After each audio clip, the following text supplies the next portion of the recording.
Sir Jaganmohan Reddy గారు మాటి మాటికి బెంగుళూరు వెళ్ళడం మనం చూస్తూ ఉన్నాం సార్. అసలు ఈ బెంగుళూరు టూర్ వెనుక కారణం ఏంటి? ఇక్కడ వాళ్ళ కార్యకర్తల పైన దాడులు జరుగుతున్నాయి. ఇవన్నీ జరుగుతున్నాయి అంటున్నారు. మరి ఈ టైంలో ఏపీలో ఉండక బెంగుళూరు ఎందుకెళ్తున్నారు? దీని వెనుక ఉన్న కథ ఏంటి?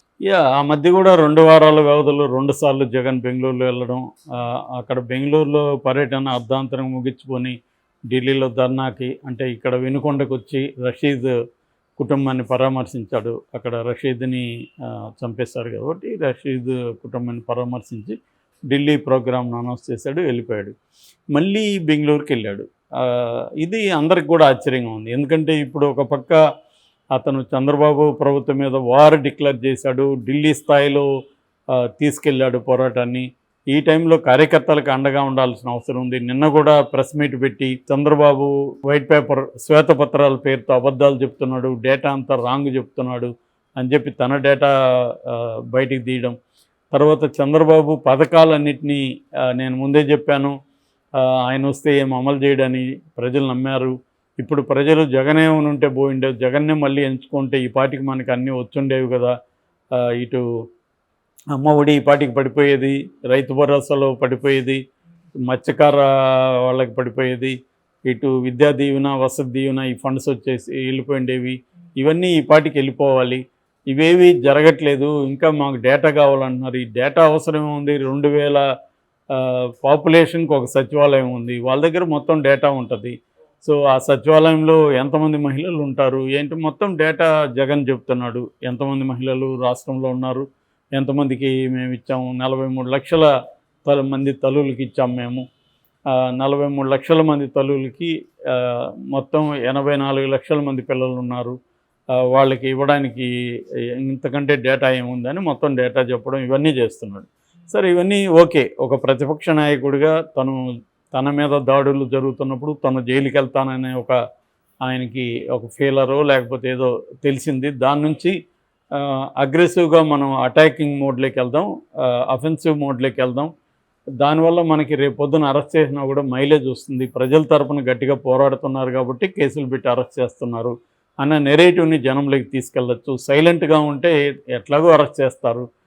అప్పుడు జనంలో పెద్ద రియాక్షన్ రాదు. ప్రజల కోసం కొట్లాడుతుంటే వస్తుంది. రెండోది, కార్యకర్తల వైపు కూడా గట్టిగా నిలబడితే రేపొద్దున మనకేమన్నా జరిగినా కూడా కార్యకర్తలు వీధుల్లోకి వచ్చే పరిస్థితి ఉంటుంది అన్న ఒక స్ట్రాటజీతో జగన్ వెళ్తున్నాడు. అయితే ఈ స్ట్రాటజీ ఉన్నప్పుడు జగన్ ఆంధ్రప్రదేశ్లో ఉండాలి, ఇక్కడే ఉండి అందుబాటులో ఉండాలి, కార్యకర్తలకు దగ్గర ఉండాలి.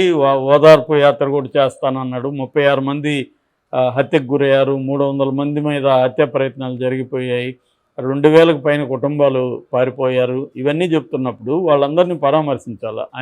హోంమంత్రి అనిత కూడా ఒక ప్రశ్న జగన్ అడిగింది.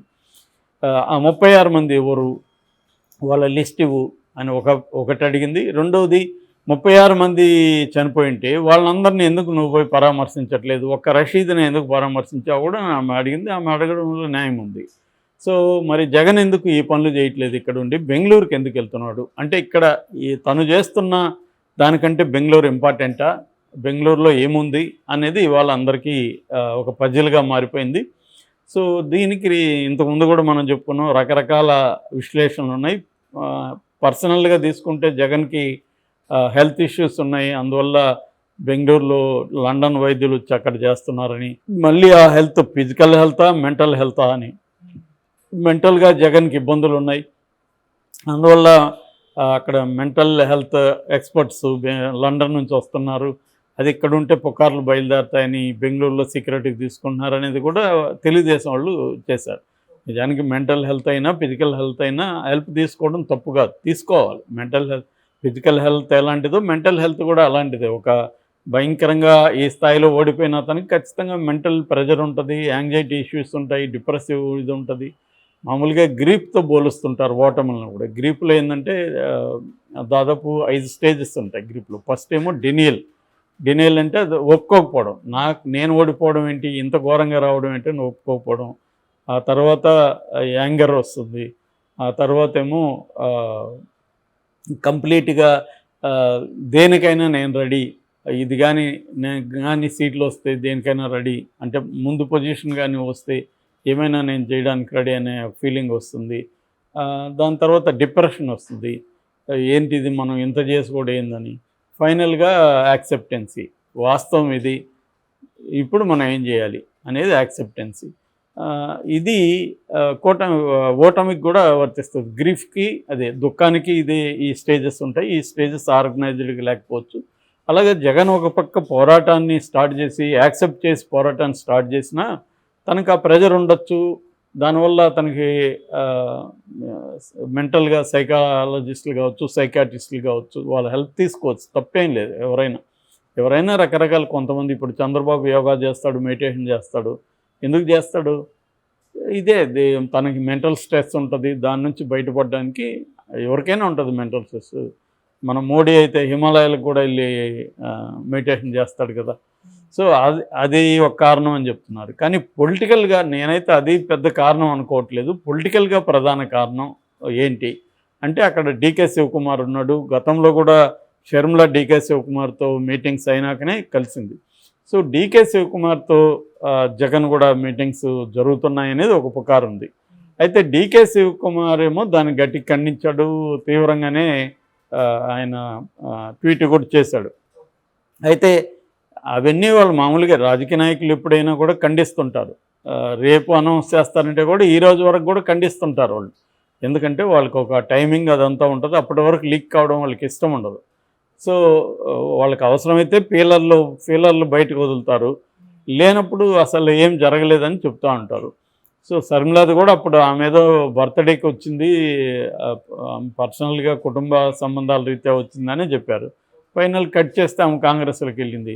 ఇదంతా ఎట్లా సాధ్యమైంది? డీకే ద్వారానే సాధ్యమైంది. డీకేనే రాయబారాలు చేశాడు, లైజనింగ్ వీళ్ళిద్దరి మధ్య చేశాడు. అట్లాగే ఇప్పుడు జగన్ కూడా డీకేతో కలుస్తున్నాడు అనేది ఒక పాజిబుల్ ఇది.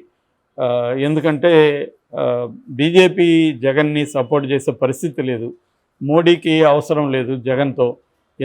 మోడీకి జగన్తో అవసరం ఏంటి? రెండు రకాలు. ఒకటేమో అక్కడ రాజ్యసభ అండ్ లోక్సభలో కొంతమంది జగన్కు ఉన్నారు. రాజ్యసభలో 11 మంది, లోక్సభలో 4 ఉన్నారు. వాళ్ళ ముఖ్యంగా రాజ్యసభలో 11 మంది మద్దతు కొన్ని బిల్లులకి బీజేపీకి కావాలి. ఆ 11 మందిలో కనీసం 3-4 చేర్చగలిగి బీఆర్ఎస్ నుంచి ఒక 4 వెళ్ళే పరిస్థితి ఉంది. ఇంకొంతమందిని ప్రెజర్ చేస్తున్నారు, కేసులు పెట్టి. ఉత్తరప్రదేశ్లో ఒక 6 మంది ఎంపీల మీద ఆల్రెడీ సివియర్ కేసులు ఉన్నాయి. అలాంటి వాళ్ళు కొంతమంది వచ్చే అవకాశం ఉంది. అట్లాగే జగన్తో గెలిచిన పరిమళనత్వాన్ని ఇలాంటి వాళ్ళు కూడా మోడీకి సపోర్ట్ చేసే అవకాశం ఉంది.